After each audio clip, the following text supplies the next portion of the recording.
Module 4, Encourage Excellence. Hello all, welcome to our fourth module, Encourage Excellence, from the book, The Art of Controlling. This module will cover inspiring others, developing a vision, ideating and improvising, being broad-minded, enhancing performance, excellence at competition. A true leader is one who not only facilitates organizational growth, but also the team members' growth and development. Even people with mediocre talents are capable of being champions under the right leadership. A credible leader will be able to enthuse, drive, bring energy, and inspire people to give their best. A common goal is a powerful motivator. A leader must give this sense of shared purpose to the group. This can only come from involving others in planning for, setting, and execution of the goals. Bring the aspiration to succeed among team members. This must go beyond personal gains. Instill in them a sense of pride for the team's overall achievement. A leader who leads by example is often the most effective. A leader who shows firmness of resolve and purpose, looks for improvement, and shows a strong drive will inspire others to show the same qualities. Your morals, values, and your clarity of vision are also vital. People are drawn to leaders who show this mental strength and charisma. Combine this with physical attributes of high energy and hard work. A good leader takes setbacks as a challenge and learns from them. Share your lessons with your staff and discuss possible solutions so that similar mistakes can be avoided in the future. Reflect on long-term goals and compare it with your present position.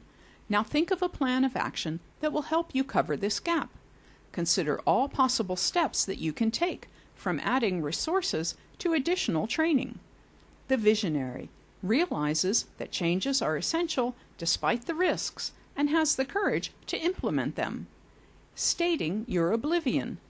Give your vision a concrete shape by putting it down in writing. Be your own critic. It should reflect in your business and your ambitions. Encouraging innovation. Use relevant instances, your own actions, incentives, benefits, training, commendations, and discussions to encourage innovative thinking in employees. Make sure that there are no hindrances and eliminate negative thinking, including shunning ideas from outside the company, failure, and the like. Never fail to evaluate any innovative suggestion that comes before you. Inspiring thoughts. Innovative suggestions and proposals will not be forthcoming without some action on your part. Ensure that everyone contributes 2 or more fresh notions, however outlandish, and second, make sure that no suggestion is discarded without even a cursory examination and discussion. The biggest consideration is to have several ideas from which to choose and to foster belief in one's ability to think creatively. Group thinking. A well-managed discussion has the potential to be very productive. You could begin by examining the issue from all angles, go on to set some guidelines, and after getting everyone's suggestions and opinions, you would have a short list of viable possibilities. Let's take a look at how to pinpoint strong possibilities. Identify the aim. What is the purpose of the ideas? Establish the norms. Call for suggestions that fit the norms. Examine the viable contenders. Discard poor suggestions. Consider the solid ones. Keeping your staff fully informed inspires a willingness to perform well. Being secretive causes mistrust and low productivity. Be forthcoming with your employees. Put your faith in them and give them the incentive to work with enthusiasm. A steady flow of relevant information is the vital factor that keeps a company functioning at the peak of efficiency. To make this possible, all the lines of communication, downwards, sideways, and upwards, need to be open and free. Managing in an open and informative style entails frequent meetings and discussions between managers and the staff. All the participants discuss the negative and positive aspects of the situation, and everyone has the right and responsibility to offer his or her views. Managers gain by being aware of all the activities around them, thereby being in a position to tackle issues before they become unmanageable. Try to foster easy cooperation amongst employees with accessible and open individual work areas. An excellent leader always focuses on beneficial results, keeping in mind immediate as well as future goals. It is important to monitor ongoing projects and tasks to see if any issues arise. If progress is great, then you might want to increase aims to make the most of the situation. As a leader, you have to have a bird's eye view of the entire project. Let's now take a look at how to select a checking system. Written documentation. Employees give written briefs of tasks, output, and numbers. Result. Employees are supported to plan their thought process and analyze their deeds with clarity. Individual reports. Consistent meetings are held with every employee to analyze progress. These results in casual updates and issues that can arise are spotted early. Open access rule.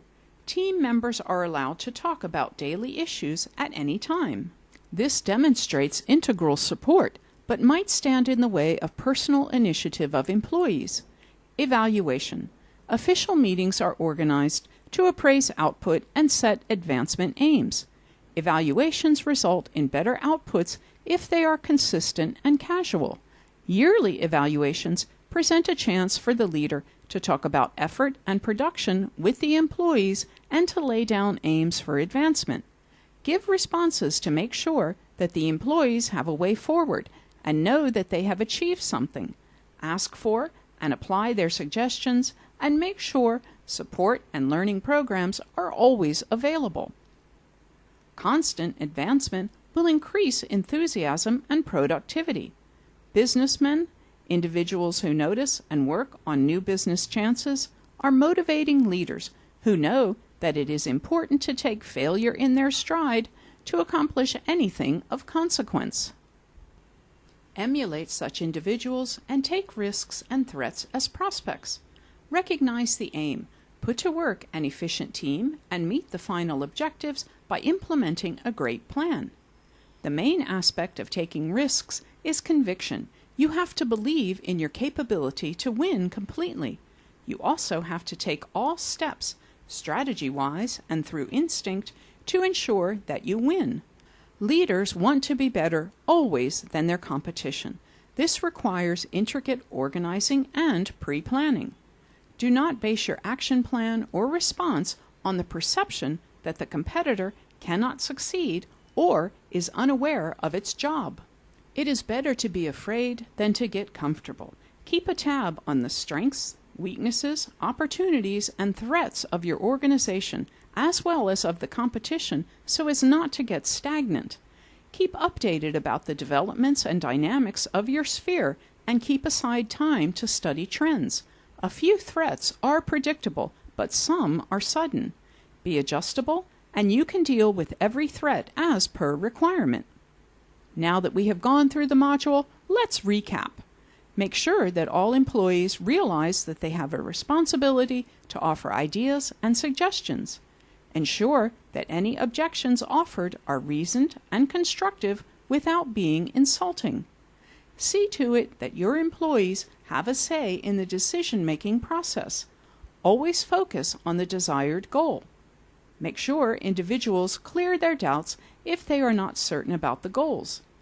Involve employees completely in accomplishing the final aim. Utilize evaluations to build upon employee skills, but not as final actions in themselves.